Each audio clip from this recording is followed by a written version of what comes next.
to our pod. And by that, I mean on Wednesdays we read. I'm Hannah. I'm Laura. And we are two best friends who usually do a deep dive into a new book series, one book at a time. But right now we are on Intermission, which means we're taking a break, which means that we are discussing I Hunt by Olivia Hill. And today is a very special episode because at the end of this, we will be showing you an interview that I did in person with Olivia and her partner, Filamena. So we're very excited to get into that. And we're excited that I got to do that in person. They were wonderful. I'm so glad they lived near me. We were able to get some sweets at a bakery and just sit down and have a nice long chat together. So you guys will get a portion of that, of course, because we're not going to tell you everything we talked about. Right. But before we give you that, we want to do a little bit of a wrap up on our end so you guys know all our final thoughts. And we're going to ask Laura, what are you reading, watching, and or enjoying? So I really enjoyed the third season of The Umbrella Academy. I'm only 4 episodes in. Don't say anything. Oh my gosh, Hannah, you ruined it. I was going to give major spoilers. I love that show so much. It's so good. I love it so much. Oh my gosh. You know how you were talking about like vibes the one day and you're like, oh, that doesn't fit my vibe or this doesn't fit my vibe. I realized that the Umbrella Academy vibe is my vibe. Oh my gosh, right? Where it's totally random. It's just so weird and like it doesn't always make sense. Yeah. That's my vibe where like totally random things happen and you're like, I guess we're doing this now. Like there's so that's much. My vibe. Guys, the Umbrella Academy is so good. And the way they like, I will say every single season, because like the entire focus of the show isn't so much on like kids with superpowers. If you don't know what the show is about, it's more about like siblings dealing with their trauma. And because there's like a bunch of them, they switch them up so often and you get to see the different sibling dynamics and they're all incredibly unique and different, just like you are with your siblings. Right. And so like watching how they interact and like how they kind of grow, like season 1 to season 3 is so amazing. And just like small spoiler, but like Victor is the Elliot Page character who comes out as trans in this season. And it's so beautiful to watch all the siblings react in their own unique way that it's just like every single one of them makes sense to them individually.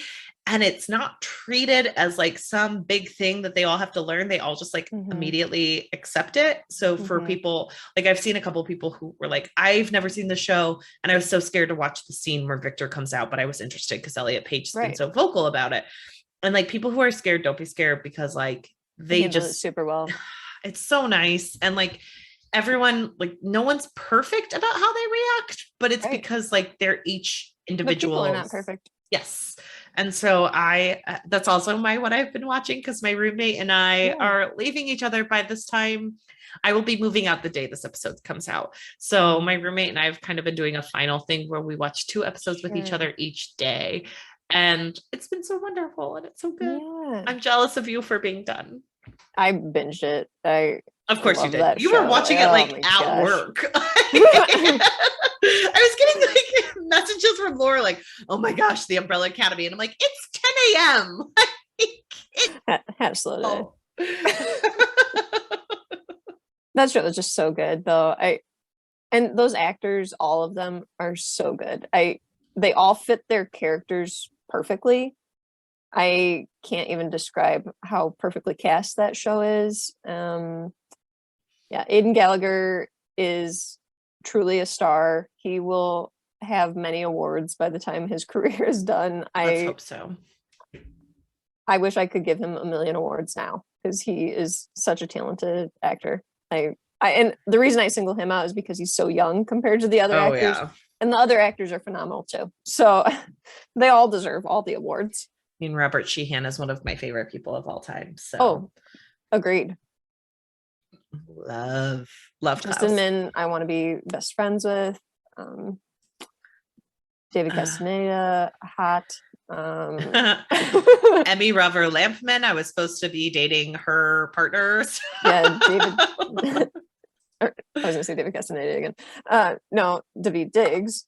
Yeah, David Diggs. One time Laura texted me and she was like, could you date him? And I was like, he is so so good looking. I could never actually get him. So thank you for having all the confidence in the world of me, Laura. But I no, have so thank much you. faith in you. I don't. I'm realistic. So I find myself very pretty, but I'm also very open that not everyone finds me pretty, and that's okay. Like, as a 30-year-old adult woman, I have accepted that. But are you reading anything good right now? I haven't read anything besides Wild Magic, which we covered with Fiction Fans podcast moments ago. Moments ago. So go check that out. Yeah. Once it comes out. It may not have dropped yet, but once it drops, you guys should listen and just to that listen episode. to everything that Fiction Fans do. Yes. I really enjoyed their recent interview with Mary Roach. That was a great episode. Laura's favorite authors. So heavily influenced. Wild Magic by Tamora Pierce is a great book that I read in my childhood and Laura had never experienced before. So make sure you listen to Fiction Fans when that drops so you can see both of our reactions to it, because it was fun. Eyes. Or ears, as it were. Hannah, what have you been reading and watching? So I've been only reading stuff for other podcasts.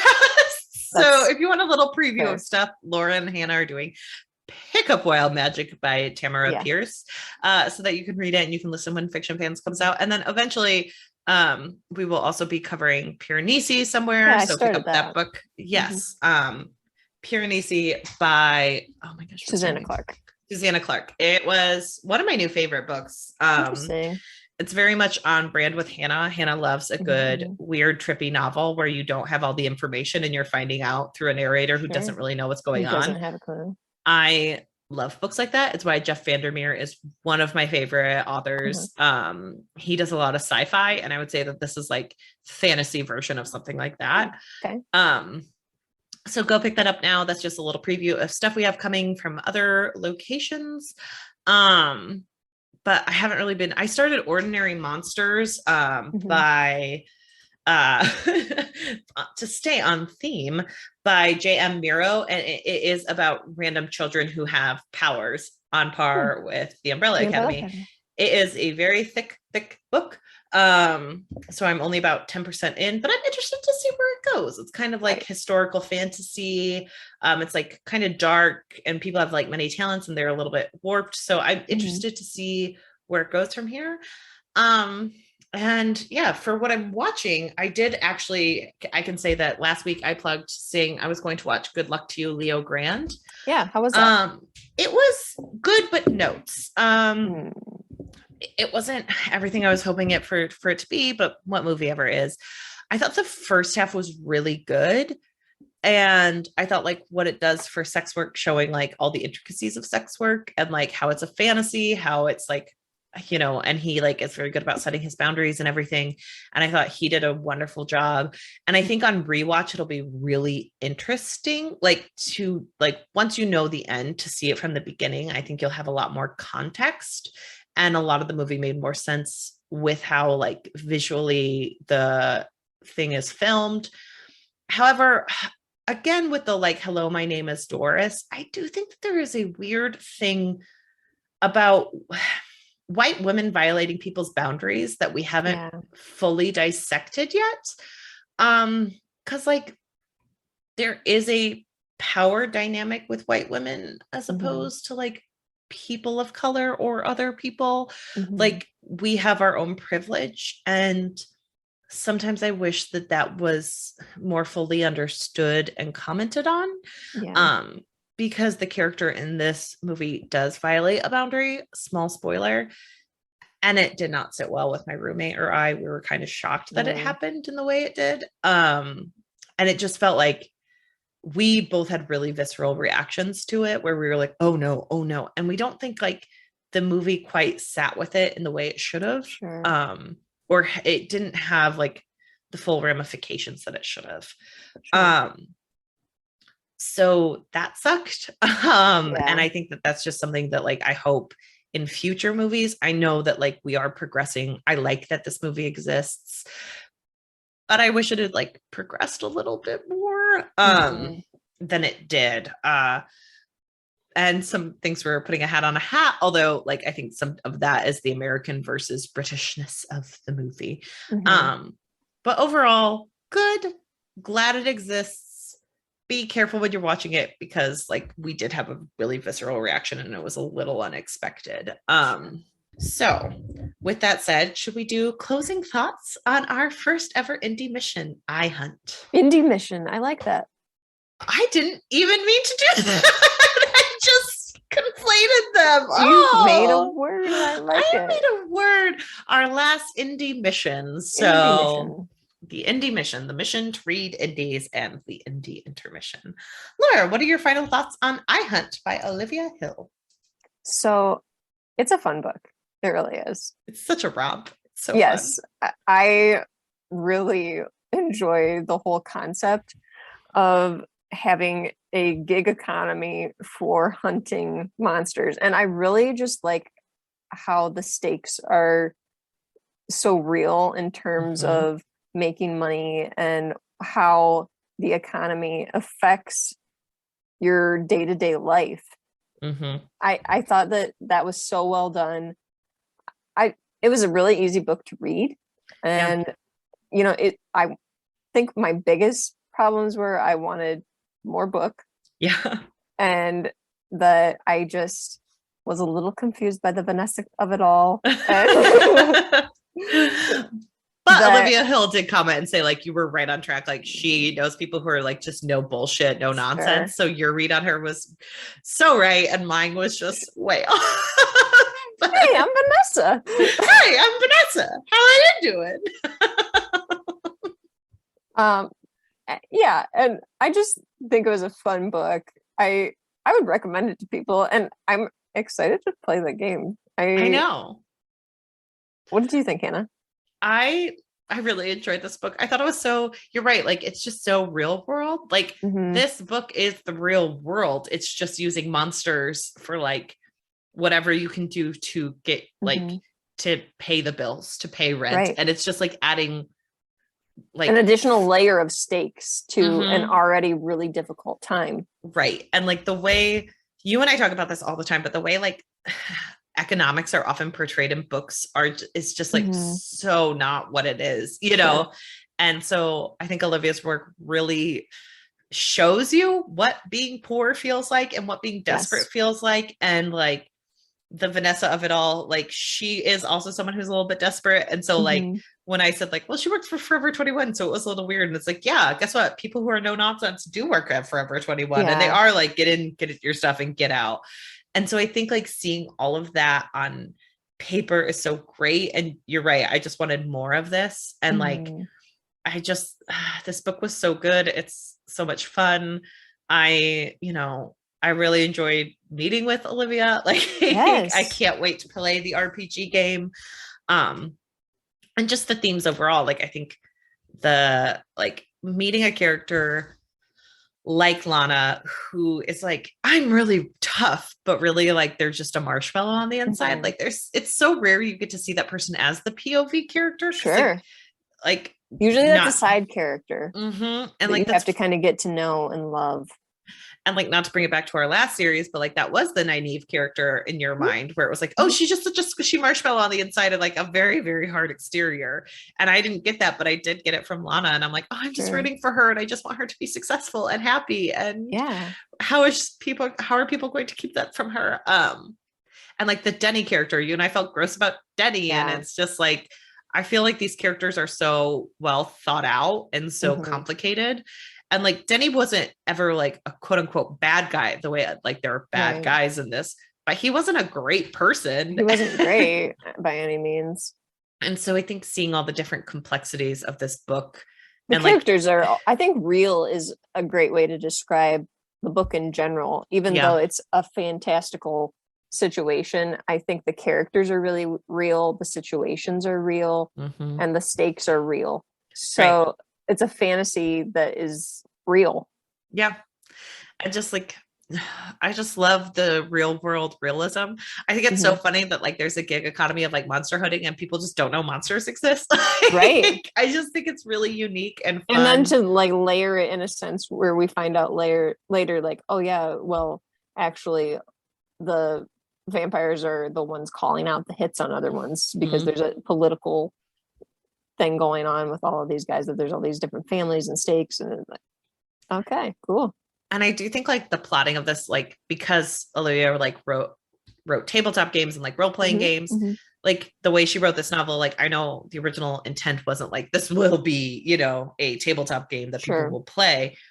But I do think the uniqueness of that writing style is like a lot of times when you and I are reading books, suddenly like a plot will shift and we'll be like, why did that happen? But in this book, it always made sense because it was so real. And in the real world, things don't always make sense. Sometimes you're walking along and then you just get attacked. Like, right. And I think, or like sometimes you go to work and they're like, you're going to have a drug test. And you're like, crap, I can't pass this drug test. You know, like there's so many real world stakes that come through in this game.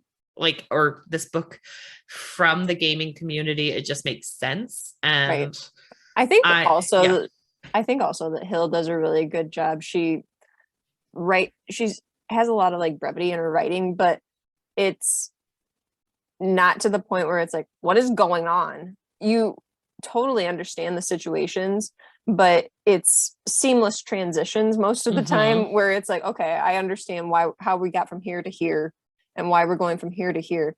And at times I did want more in certain sections, but the transitions between the sections always made sense to me. Right. Well, there's just like, it's kind of like random days where you're like, oh, I have to work. I have to go run this errand. I have to go run this. I have to go do this. And that is how life is. Right. So it is. She completely does understandable. Like, and I know that she's told me, at least, I don't know if it's in the interview, but like the original intent of the novel was like the whole conceit of, trying to kill monsters is terrifying, but it's less terrifying than being broke and not being able to afford food. And there is a certain like desperation that comes with that. And you really get the feel of that in this novel, where it's like, well, I have to go do this and I have to go do this because bills have to get paid. And I can't, you know, just sit around on my laurels and hope that the world will make sense. So it's interesting. I really liked this book. Hannah, who would you recommend this book to? I would recommend it to people who like fantasy, you know, people who have read The Wheel of Time and want to try something a little bit different, who have listened to our old things. Yeah, it's a different type of fantasy book. So I think if you're looking to kind of branch out, this is a good way to go. Yeah, so I would recommend it to people who enjoy fantasy, people who enjoy like Neil Gaiman and stuff like that, which like very weird, bizarre stuff. People who like graphic novels, I feel like would get the edge of this. And like, you know, we have not played any like Dungeons and Dragons or anything like that, but I do think like this gives the uniqueness of that style and flavor of things. And so I would it to anyone who likes like fantasy type genres, you know, because if you liked Buffy, you'll like this. Like, I just think anyone who even ancillarily likes that kind of fantasy realistic stuff, you're gonna vibe with this book. What about you? Well, I was honestly gonna recommend it to people who like the Umbrella Academy, because I think it's kind of fits that type of vibe. That if you're a fan of some wacky things going on, some trauma that's being played out in real time, and a lot of action, this is kind of right in that same wheelhouse. Right. Yeah, I love it. Well, should we get into the interview? Yeah. So Hannah, you sat down with Olivia and Filamena and got some more insider info on iHunt and the process. And here it is. Here it is. You said that like you were making it off of Buffy and seeing things that like Buffy lacked. That's something I've noticed a lot in the 90s, where like people touched on socioeconomic issues but never actually like went full-fledged. Yeah, it's like they said that there were socioeconomic issues, but they never really explored what that meant. Yes. Yeah, so like you would see a person working a job that everyone acknowledges is really hard, but you don't see the consequences of them not having enough money. Right. Yeah, like you never see Buffy trying to get an apartment and the landlord is like, well, you don't make 3 times the rent. So true. Well, or like her having to take care of her sister. Like there are certain economic struggles that go with that. Yeah. Yeah, that's fascinating. And so you did the book before you did the role-playing game. Like, what made you want to do the book like besides the Buffy thing, and then turn it into the role-playing game? So basically, at the time, we were living in Japan. Filamena was a teacher. I was doing freelance work for role-playing game companies. I was doing freelance editing and thesis and essay editing for students and stuff on like Fiverr and things. I was also teaching English classes to senior citizens. And, you know, we took care of our kids. We have 3 kids. So, like, there was one point where I couldn't sleep and I was really stressed and I just worked like 20 hours. It was really awful. And I just, like, I decided, I was looking over the material I was doing. I was doing writing for a game called Vampire the Masquerade, which is, you know, a big popular game, whatever. It's about playing vampires. And I thought to myself, and you know, what if I tell a story where there are vampires, but eviction is scarier than Dracula? That's true. Because I think about, like, whenever you get, like, a utility shutoff notice or something, it causes this creeping dread that, like, domino effects in your mind, and it's so much more pervasive than seeing someone round the corner and hide in the closet because the monster's coming. Right. Well, and I feel like that's been a huge theme in a lot of media as well, where it's like the internal desperation is always worse than the external issues, because it's almost like, well, if you can do anything, you know, but you just don't want to be homeless, you want that, like, safety net. Yeah. And in the case of iHunt, the main character, Lana, she is dirt poor, and she's scraping by killing monsters, and her sort of, like, internal philosophy is, if I can survive being a poor person, I can handle monsters, I can fist fight werewolves, I can do whatever I need to do. It cannot be worse than signing up for Snap. It can't. Right. No way. That's so true. Yeah. That's I haven't read a ton of the book yet, but Lana, like, my favorite thing about her is just how snarky she is about how realistic it is to fight monsters, where she's like, that's at least worth $1,000. Please do not waste my time. Right. That's awesome, because there's a certain fight for that where she wants respect. And there's another, like, a big influence too is, of course, Supernatural. Oh yes. Right? Oh Which my God. was so good, because we watched the first episode and we're like, all right, they're stealing credit cards to get by. Yeah. These guys are like scroungers. They're really going to be scrappy. Oh, But now they're like fine. fist fighting God. It escalates very quickly. Yeah. The power creep on the monsters, whatever. But there was, like, somewhere along the way they lost the fact that, like, okay, how are they paying for this hotel? Right. Please tell me, because that sounds interesting. Yeah, that fascinates me. I want to see them bawling and rounding and hustling. Right. That was always something I liked about. I did not watch as much as Supernatural because I have a deep-seated fear of ghosts. But Charmed, where, like, they brought in Paige in season 4, and she was a social worker who, like, was scraping by, and she's like, it's ridiculous. We can't use this for personal gain. We're poor. Yeah. Right. It's a marketable skill. Yeah, I also love the section where she's like, people say that, like, fighting monsters should be altruistic, but, like, I have to eat. Yeah. Well, in the medical bills. Yeah. Right? That's a huge thing. If you get punched by a werewolf, you've broken a rib, congratulations, now you got to pay for that. Right. You don't have the white lighter healing you. No, right. And there's no insurance with an iHunt app. Exactly. They're not covering that for you. Well, when your pay comes when it comes. Like, if it's all based on the gig, how are you supposed to pay a monthly premium? Right. You can't do it. How did, like, the RPG one kind of, like, how did the RPG game work with iHunt? Honestly, I wasn't going to do it. Like, it wasn't even a thing that, like, occurred to me at first, because I just wanted to do this novel. And the novel's actually, ironically, the novel is a sequel to another novel I did called Blood Flow that is about vampires, where I was sort of deconstructing some vampire tropes and stuff and working out some stuff. And exercising some personal demons. Yeah. And it's a really weird book, but then the iHunt was sort of a sarcastic response to it, because I wanted to present the world from the perspective of the humans in that sort of very, very real world. Yeah. And people really loved it. People really loved iHunt, and they were like, when are you going to do a game? Because they all know me from writing games. Right. And I'm like, well, I wasn't really planning on it. And then I, just decided, okay, well, there's been enough demand. I'll do it. but if I'm going to do it, I'm going to do something that nobody's ever done before. And so it's like, it looks different than any other game out there. It plays different. It's really weird. It's really weird. As someone who hasn't played like an RPG game before, a tabletop game, like how is it different? So, I mean, like without giving like a master class on these sort of things, a lot of these games are like action adventure games, like your Dungeons and Dragons or whatever, where you're delving in, you're fighting the monsters, you're winning rewards and stuff like that. It's a lot of math. Yeah, it is a lot of math. In iHunt, the stories are very much about personal pain, tragedy, about overcoming complications and things like that. It's a game where we never really question whether or not the characters are going to win against the monsters. You roll the dice and stuff like that, but we expect they're going to win.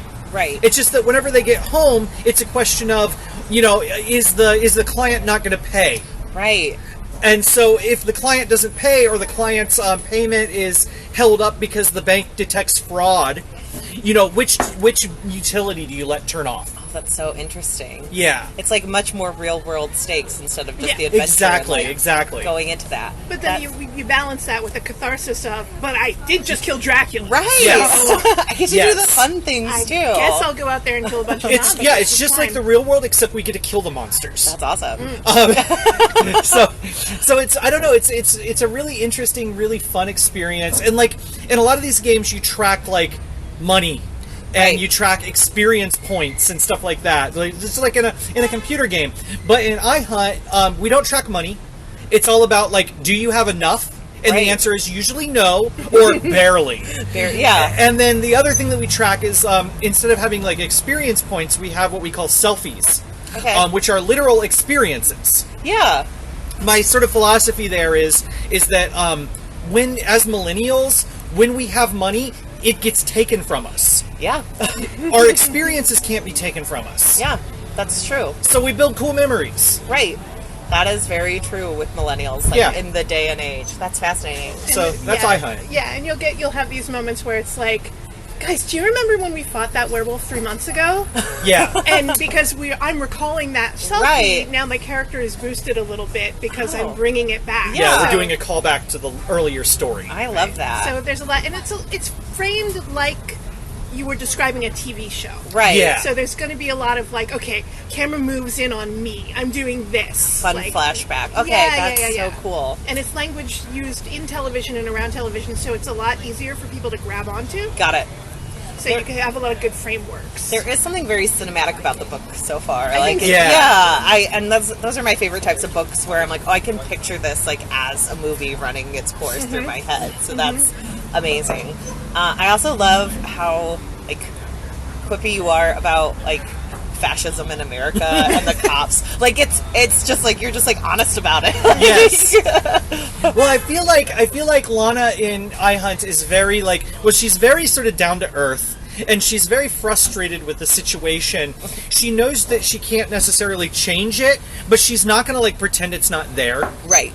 So, like, I think in, like, the second chapter of the book, she's like, because I literally wrote the book, like, the day that Trump won. Oh, God. And like, she's even joking around about that because she has to go out and kill monsters and risk her life. And then she sees the New York Times at the local bodega, and it's like, Trump triumphs. And she's like, we don't get to kill the real monsters. Oh my gosh, that's so fascinating. You did much better with Trump's win than I did. I relaunched my career off of it. Tabletop game, we don't really do guns. Yeah, because in California, if you shoot a gun, really hard to get. They crack down on you. Yeah. Oh, yeah, and that makes sense with like the raiding, because if they found out you were carrying a weapon, they would just report you. Right. Or if like it's not even like, of course you're carrying weapons. Yes. But they're machetes you got at Walmart. Right. I do love that she has a machete that she's like, but I call it my knife. I want to impress the Australians, It's a knife. It's a knife. That's awesome. And you've written a couple of the books as well? I wrote a side series about basically Lana's kind of cousin. Okay. And you don't like ghosts, so this is going to be tough for you. She's But it's not a scary ghost story. No. I can deal with amusing ghost stories. It's a feels ghost story. Yeah. She's kind of I don't want to say an empath because the internet has ruined that word forever. but she senses people's feelings, and this includes the dead. Okay. So a lot of what she does is like, I'll talk to your dead uncle for you. Right. And we'll settle this situation so he can move on and you can have his money and everybody's fine. And it's like, I almost consider it like midwife work. Yeah. But on the other end of things. Right. But she's often so overwhelmed by everybody's feelings that she prefers the company of the dead. Oh, that's fascinating. So she's like this kind of weird, spooky girl who's not real well adapted to dealing with people. And unfortunately, that's half of her clientele, so there's no avoiding it. Oh, that's fascinating. I love that. Yeah, we're going to probably end up reading all these books because they're so much fun, and you guys are so great. Oh, no, so. Don't read our books. Oh, God. Yeah. Like, initially I was like, we don't really know these people. I hope that they like the book. It's very polarizing. I would say about, 90% of the people that read it really love it. Right. And then the other ones hate it. I mean, we read all of Robert Jordan, so if we could read all of it and have, like, positive notes at the end of it, I feel like reading your books is going to be a dream. Yeah, it's a breath of fresh air. It's a little lighter. Yours is. What? Oh, yeah. Well, mine is sadder. Yours is more cringe. Like, cringe is not the right word, but there are a couple of gut punches in yeah. Right. There's a whole chapter that I refused to read during editing because it was just too stressful for me personally. It's like, wow, okay, let's talk about student loan debt. I can't. Oh, God. I can't. Yeah. Jeez. The student loan conversation is in the second book. Oh, okay. Right. So you're safe. Good. This one's the audit. That's right. The audit is the chapter I needed. Does Lana get audited? Kinda, yeah. Okay. She gets threatened with an audit. She gets threatened with an audit. Spoilers. Yeah. That's okay. I also got audited once. I took a student credit when my school didn't okay us for a student credit, even though I was a student that year. My sister's a tax accountant, so I got it taken off. Good. Oh, man. They're scary. It's like you get official anything. letters and you're just like, I don't know what to do. Mm-hmm. As a lawyer, I always feel awful when I have to contact people and I'm like, I wasn't just here to talk to you, and it sounds really scary, and lawyers use big words and they're stupid, so we do a lot of, we have the core book, which is based pretty much on the novels. And then with our Patreon and all that sort of thing, once a month we release little magazines that are like, let's explore this weird part of that world. Oh, that's awesome. So, like, the world is kind of ever expanding and ever growing. Like, we just did one that's the app that's the equivalent of iHunters for doctors. Oh. So basically, like, mob doctors and, doctors that are freelance, you can call them up to come on the scene whenever you're bleeding. And we, all of the weird sketchiness around that, because what they have to do for legal reasons is they have to claim that they're just like life coaches. Yeah, they use Good Samaritan laws, basically. Okay. And they say stuff like, well, okay, it's my advice that you go to a hospital. Oh, you can't go to a hospital. Well, it's my advice that you do this, and it's against my advice that you have me do this. Would you like me to have you do this? So it's like a spoken EAO, ULA. ULA. That's the one. And so it's like there's all levels of shadiness. And, so interesting. Legal loopholes. Right, exactly. Yeah. And you'll have the guys who are like full-on ambulance chasing monsters who do the same job versus people who are like, I got my license to be a medical doctor in India and they won't recognize it here, but I still want to save people. So I go on this app and I do it that way. This is very much an ever-expanding universe, just throwing in monsters into the gig economy we all live in. So that's fascinating. Yeah. I love that. Yeah. And I think that one's from the book. That one's from the first book. It was originally mentioned in the book, but we expanded it out. Okay. Into things. Yeah. Yeah, but we're on our 27th. Yeah, 27th of these magazines. Wow. And everyone has a different topic. Okay. They're about 20 pages each. Yeah. How often do you come out with those? Every month. Every month? Wow. Yeah. So this is like definitely how you keep everything rolling. It's just like iHunt has just become its own thing. Did you ever expect it to be that? No. Okay. No. It's just like a fun little book. I did. It's kind of neat that like most game companies, they'll devote a lot of time and energy and freelance energy and whatever to like throwing together these big books that people collect and whatever. We're not doing that. What we're doing is we're doing these little magazines every month, and then every 6 months or so we compile them into a hardcover book. Oh, nice. Yeah. So we just sort of have written a book for us. Yeah. And then it's done, and I just have to add a little bit of extra material, and we're now... Actually, I'm ordering the proofs today for the fourth collection. Season that's 4. Exciting. Yeah, it's really cool. And how are like fans responding to that? They love it. Okay, they love it. I'm sure. I love Patreon. I think it's like such a unique way to build content. So that's awesome. Well, it's like, I remember when we were doing role-playing games before, sometimes they would do like a supplement book about a thing that really didn't deserve it. And we were told as freelancers, well, fill 250 pages with the havens that vampires sleep in. Like, that's no. Like, we're not going to do that. But we had to anyway, because that's where the check came. And now we can just take an idea, give it the treatment that it deserves, and then move on to the next idea. Right. And it's great, too, because of our gerbil brains. It's let me get this idea out. Here's 20 pages of this idea. Now I can go do something else. Yeah. And as a graphic designer, I like, a lot of companies, they'll just do like the book layout is a template. They just throw the words in, throw some art in, whatever. But for each of these, I'm doing a different layout. Okay. Like I take a different magazine idea and then use that as the inspiration for the visuals. Yeah. And it keeps my brain working. It keeps me thinking. We should have brought the Decades book. We should have. We did one that was like starting from the 1930s. We did 30s. Oh my gosh. 50s. 80s, 90s. And then... That was it, actually. We did those 4. That's awesome. Yeah. And so the 30s book was very Art Deco. Right. It was very fun. Layout. And then the 50s was like we styled it after, was it Blue Book? Yeah. Okay. Red Book. Right. Yeah, the one that's like the guide to, decorating your home and being a housewife in the 50s. Right. It was like Better Homes and Gardens of the 50s. Awesome. Yeah. So we've got all these great stock art of like this beautiful housewife with her perfect skirt and a machete. That's and then it doesn't like limit you into like one thing and like, I want to perfect this particular like art form. Like trying different things. Right. Yeah, because I always get so bored with that stuff. Like when it's a churn, it feels like a job. Yeah. And I don't God want forbid that. we have a job. Yeah.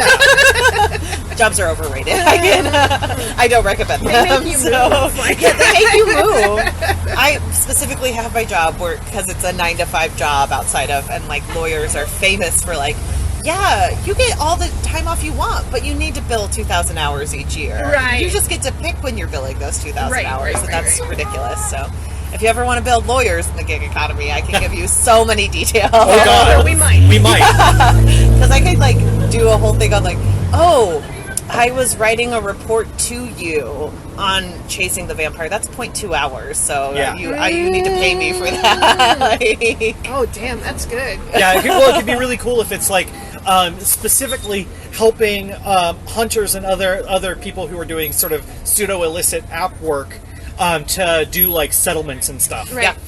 Like, you killed our uncle. Your uncle was a vampire. Okay, well, but you still killed our uncle. We're going to tell the cops. Okay, how about I pay for the funeral expenses and I don't tell them where the skeletons are? Also, rife with it is like in apps, a lot of the time you sign off on an arbitration clause. Yes. Which takes you out of the legal sphere and you have to go to arbitration. Yep. And so it would be interesting to see how they do that, or like a lawyer who's trying to argue against that on the apps. Like, that would be so good. Yes, that would be super fun. And I kind of want to examine what, as the app gets bigger, because we started when she wrote the original novel, it was like 7 guys in a warehouse somewhere. Of course, you know. yeah. It was a startup, disrupting the hunting thing. But so as it's gotten bigger and people are like, okay, so what does this look like in, I don't know why Tijuana popped up, but like, how does this look like in all different places? And we're like, we don't know, you decide. Yeah, let us know. Well, right now we have in Brazil, there's a group of people doing the Brazilian localization of the game and the novels. Yeah. Oh, wow. Yeah. And they're actually doing their own comic book. Yeah. They're doing it like a Japanese manga style. Oh, that's and it's set in Sao Paulo, right? I think, or a fictional Sao Paulo. And it looks super cool. I keep getting pages from it, and they're like, yeah, this is what they're doing, and like this is how the app is different because we have healthcare, but we don't have this, and this. Right. Like we have universal healthcare, but our average income is $400 a month. So that's a lot different. And it's so fascinating to see what people are doing with it. That is so fast. Well, because capitalism is everywhere. Yes, so but it manifests differently in the global south, and that's so interesting. Yes, that's awesome. That's exciting. like, and as it gets bigger, I want to see, like, okay, so we see Starbucks unionizing left, right, and center. What's going to happen when Monster Hunters start unionizing? Right. Or, well, specifically when iHunters start unionizing. Or, like, in the states where they have the right to work, what does it mean to have unions with people who are, like, benefiting from the union, but not actually in it. Right. Sorry. Free lawyers. Employment lawyer. No, that's exactly the sorts of things we love digging into. Yes. No, that's our shit. I have about half a novel written up that's because I grew up in Philly. Okay. So I grew up in a strong iron union town, right? Yeah. And so what we decided was that I'm going to do a novel that's kind of like a fake Chicago, fake Philly, fake Baltimore. Okay. Like that vibe. Nice. And the idea there is that iHunt hasn't gotten there. Right. Because there's long-standing union hunters. That's awesome. And they're basically like a subgroup of firefighters. Yeah. They're like a kind of hidden union within the firefighters union. And like, so they're up against the policemen's union who want to dominate monster hunting, but they're not actually capable, you know? I love that so much. And also, sorry, not to like... No, please. I just know so much about unions. Firefighting unions and like the difference between firefighting unions and police unions is a lot of times they're like actually police unions. Yeah, they're actually unions. Like police unions are like more the mega force of like we're controlling everything and we get paid for everything. Oh, that's so fascinating. Yeah. Yes. It makes me so excited. Sorry, I'm such a I guess nerd I about better this finish stuff. that one. It's going to be a really good book. Yeah, that's amazing. I love that. No, this is so fascinating. Is there like anything else that you guys are looking forward to writing or working on in particular? I can't talk about some of them. Yeah, we're doing a game that's kind of cool, and I'm going to write a novel. So a lot of people are really asking about, like, what about, trans answers to, like, Harry Potter and stuff? Yeah. Because, current events. Right. Whatever. Just leave it at current events. Yeah. And so I a while ago I was joking around and I was like, if this tweet gets like 1,000 likes, I'll do a short novella that's set in a magic school, but that is like trans friendly in a weird way. Of course it'll have my dark twist to it. And it got like 10,000. So yeah, and so I also committed to do a game. And so I'm doing a game and novel that will probably, I don't know what we'll do with it, but we have the first few pages of the game. Yeah. And it's called Dark Myth University. Right. Okay. And it's sort of like a hidden university that does like necromantic arts and stuff. I love that. But like, one of the weird things about it is that like the dorms are separated, but you get sort of pushed into one of them, and it happens by methods outside of our understanding. Okay. And so there's going to be a lot of fun gender exploration with that. Yeah. I like that. But the school itself is like super, super awful and conspiratorial, and the whole idea is it's a college, and a lot of the students, the protagonists of the story, are going to be digging into the truth behind it. Okay. Which is like kind of that there's a whole bunch of dead gods that they've got chained up downstairs and they're leeching their power from them. Right. It's That's going so to be a big interesting. messy thing. It's going to be awful.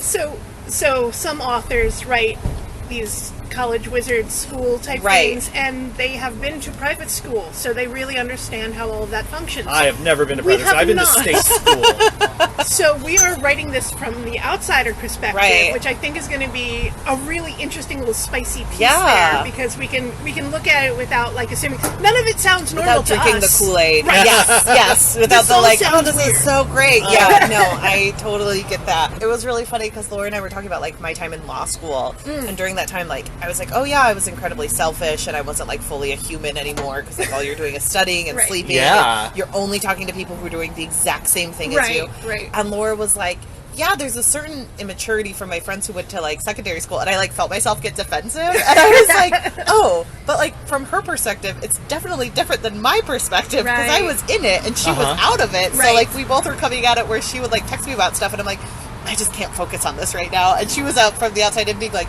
she can't focus on like adulthood yet, and I'm Right, like, no, right, I right, can't. right, right. So Yeah. it's No, I like, get it. I get it. yeah. Well, like there's kind of the cliches about like, so your Lovecrafts or whatever, they will write about a culture they don't understand as we like, oh, look how weird these Italians are.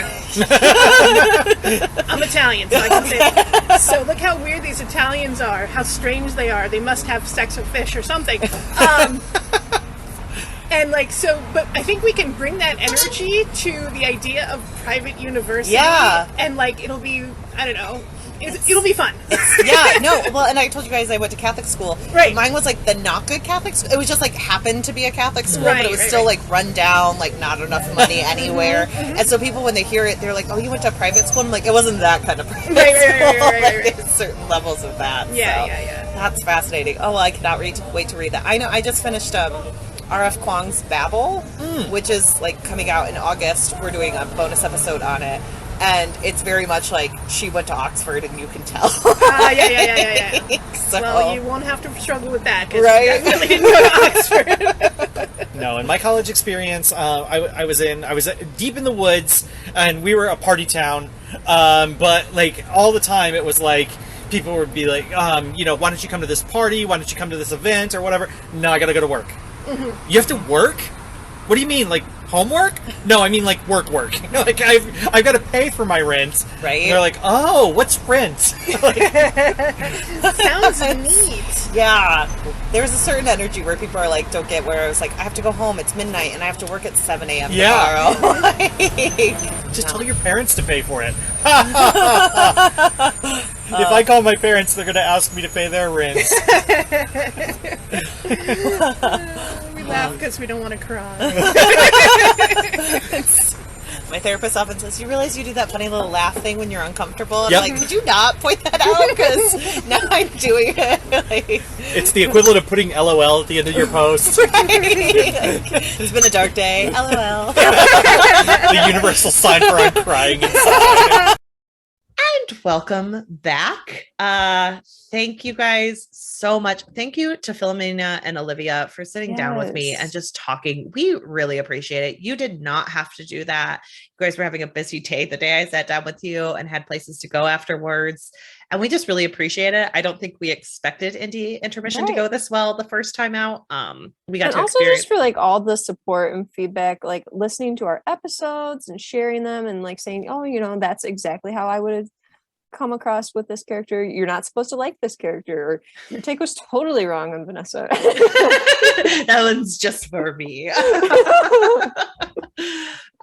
No, that was just so great though, to even just have an author listening to us covering their work is just amazing. So thank you so much to Olivia. She's been so great. I'm so happy to have covered this book. I'm so happy this was our first one. I'm so happy to have met you. You're great. We do need to schedule our either virtual or in-person game with you guys. Yes. We're both looking forward to it. It's just hard when I'm mid-move. Thank you to all the indie authors who participated in Indie Intermission. We will be covering all of your books at some point. At some point. We're happy to do that. We're happy to be a part of this community. I think it's been so wonderful. Thank you to Pasit for recommending Olivia Hill's work and calling on all the iHunt people to charge the voting literal pool army. And make sure that we covered this book. We're just so excited. I do not regret covering this. I can't wait to read more. I am definitely going to be ordering the next couple of books. Just so people know, there are more books out there. And I will also say that Olivia and Filamena do a Patreon that you should support, aka Matreon, if you believe in the Matriarchal Society or the Bechtel cast. So you guys should sign up for that. They put out like new stuff every month, and they have like comic book stuff. They have everything like magazines and everything. So they put out a ton of iHunt product, and you guys should all look into it. Please do that. Please support them. Go directly from here and sign up, because that's great. And please remember to start reading The Poppy War. We will be covering, I believe, the first 15 chapters. I looked it up earlier and then I forgot to look it up again, but we'll be covering the first half of the book, whatever half that is. I will post it on Twitter next week, and we are so excited to be blazing through The Poppy War after this Indie Intermission. Cannot wait. And thanks to everyone. To rate, review. yes, please remember to rate, review, and subscribe. Rating, reviewing, and subscribing is a great way to get other people into the podcast as we move on into season 2. It's going to be very exciting, very new, very promising. And please remember to follow us at Our Pod on all social platforms. That's OWWR Pod. And go to our website, ourpod.com. Hannah's trying to get back into the blog after a little bit of a hiatus with that. Once she moves and gets a little bit more settled, she'll have a little bit more time on her every other Friday off. So make sure you're following along with all of that. And we will see you next week in season 2. Bye. Bye.